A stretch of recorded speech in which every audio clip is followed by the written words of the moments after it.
রবি বাসরে গোপাল। গোপালের গ্রামে প্রত্যেক রবিবার আড্ডার আসর বসত।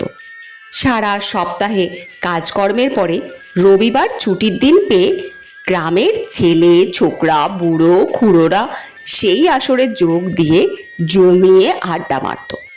গোপাল অবশ্য কোনো দিন গ্রামের রবিবারের আসরে যোগ দেয়নি।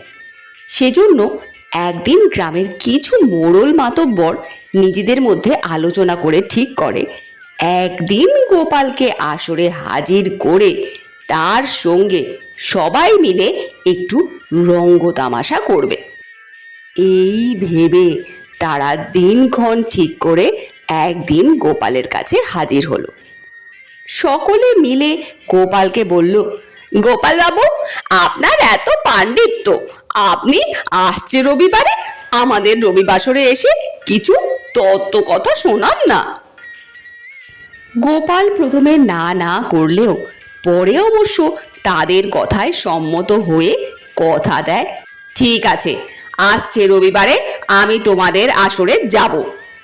সেই মতো নির্দিষ্ট দিনে গোপাল আসরে হাজির হয়ে উপস্থিত সকলকে নমস্কার জানিয়ে বলল, ভাই সব, তোমরা বলো তো আমি এখন তোমাদের কি বিষয়ে বলতে যাচ্ছি। গোপালের কথা শুনে সকলে সমস্বরে বলল, তা তো আমরা জানি না। তাদের কথা শুনে গোপাল রাগত স্বরে বলল, এই সামান্য কথাটাও যদি না জানো তাহলে তোমাদের বলবো কি? যাদের বলবো তারা যদি এত মূর্খ হয় তাহলে চলে কি করে? এই বলে গোপাল খুব রাগ দেখিয়ে আসর ছেড়ে চলে গেল। কিন্তু গ্রামের লোক নাছোড় বান্দা, তারা আবার পরদিন গোপালের বাড়িতে গিয়ে হাজির হলো। সকলে মিলে বিনীতভাবে বলল, গোপাল বাবু, আসছে রবিবারে আর একবার আমাদের আসরে আপনাকে আসতে হবে। পরের রবিবারে গোপাল আসরে উপস্থিত হয়েই তার পূর্বের প্রশ্ন শুরু করলো। গোপালের প্রশ্নের উত্তরে সকলে মিলে বলল, আগে হ্যাঁ, আমরা জানি। প্রশ্নের উত্তর শুনে গোপাল বলল, সবাই যখন সবকিছু জেনে বুঝে ফেলেছেন তখন আর আমার কিছু বলবার দরকার কি? এই বলে গোপাল বাড়ির দিকে হাঁটা দিল।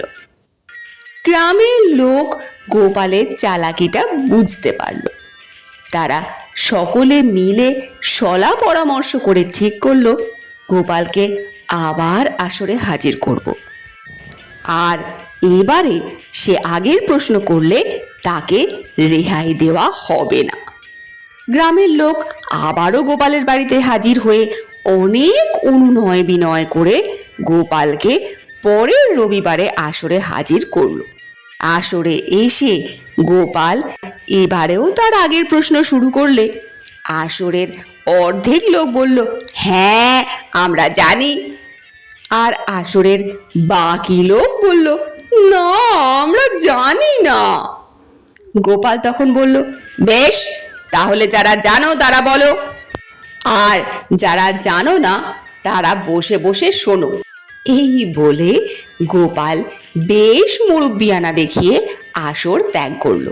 আসরের লোকগুলো বসে বসে ভাবলো, গোপালকে জব্দ করা মানে নিজেদেরই নাকালের এক শেষ হওয়া।